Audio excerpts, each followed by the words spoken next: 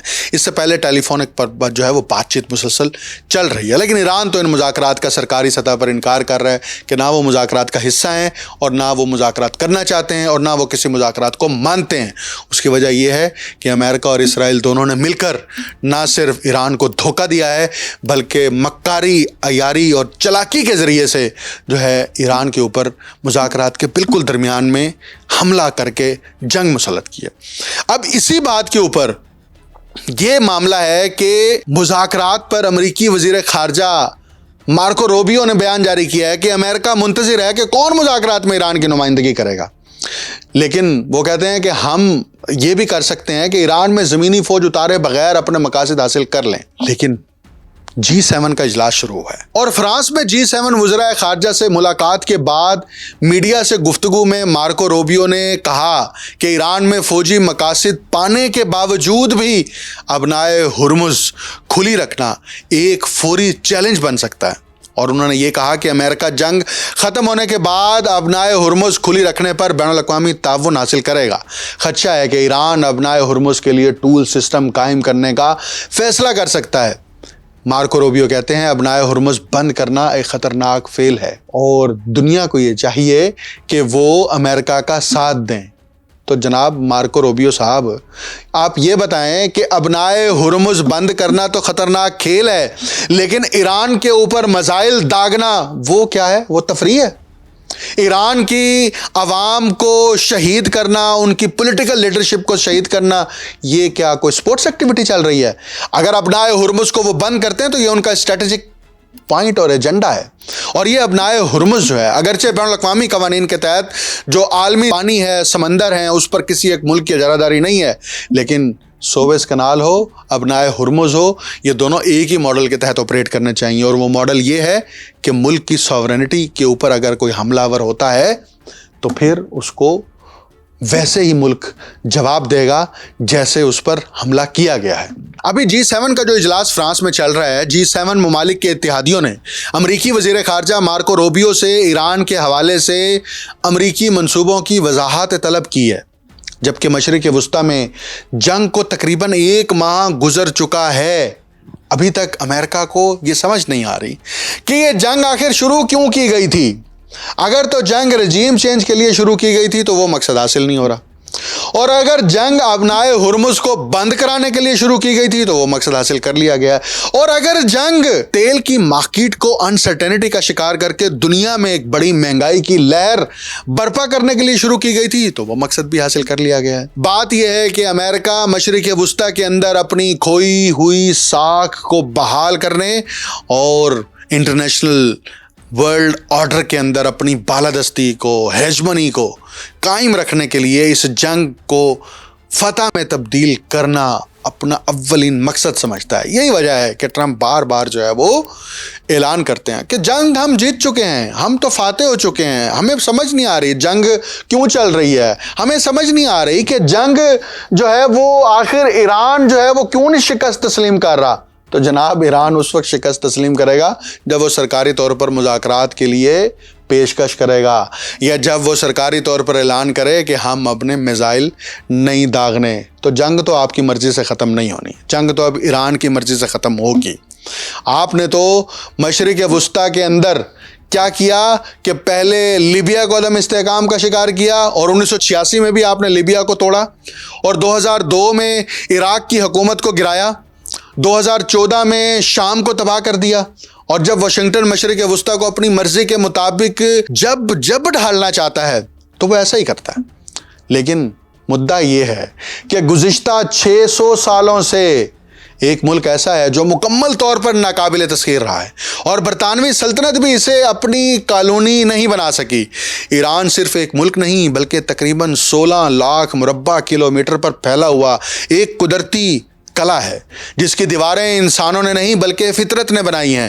جنوب میں زاگرس کے پہاڑ ایک سخت رکاوٹ ہیں، شمال میں البرز کا سلسلہ بحیرہ کیسپین کی طرف راستہ روکتا ہے، اور مغرب میں خطرناک دلدلی علاقے ہیں جہاں سے فوج گزارنا تقریباً ناممکن ہے، کیونکہ جغرافیہ ہی فوجی رسد کو روکے گا اور ختم کرے گا۔ اور ایران کا سب سے اہم ہتھیار اس کی جغرافیائی پوزیشن بھی ہے، خاص طور پر ابنائے ہرمز، جو ایک تنگ سمندری راستہ ہے جہاں سے دنیا کے تقریباً 20% تیل اور قطر کی 90% لیکوڈ گیس گزرتی ہے۔ اگر امریکہ یا اسرائیل زمینی حملہ کریں تو ایران کو جنگ جیتنے کی ضرورت نہیں ہے، وہ صرف اس راستے کو مکمل طور پر بند کر دے گا اور عالمی معیشت کو شدید نقصان پہنچے گا۔ ابھی تک ابنائے ہرمز مکمل طور پر بند نہیں ہے۔ جو امریکہ اور اسرائیل کے اتحادی ہیں صرف ان کے جہاز نہیں گزر رہے، باقی ویسٹ ایشیا کے تمام ممالک کے جہاز وہاں سے گزر رہے ہیں، ایشیا کے پورے ممالک کے جہاز وہاں سے گزر رہے ہیں، اور ان ممالک جو اس وقت امریکہ کے اتحادی نہیں بنے ان کے جہاز بھی وہاں سے گزر رہے ہیں۔ اور اگر یہ زمینی حملہ ہوا تو یہ چوک پوائنٹ ہے جنگ کا، جس سے امریکہ کو ایک بدترین شکست کا سامنا ہو سکتا ہے۔ اور اسی طرح ایران کا جو طویل ساحل اور پہاڑی سٹرکچر ہے اسے دفاعی لحاظ سے مزید مضبوط بناتا ہے، جہاں غاروں اور پوشیدہ مقامات میں ہزاروں میزائل سسٹم پہلے سے انسٹال ہیں، جس سے کسی بھی حملہ آور کو شدید نقصان اٹھانا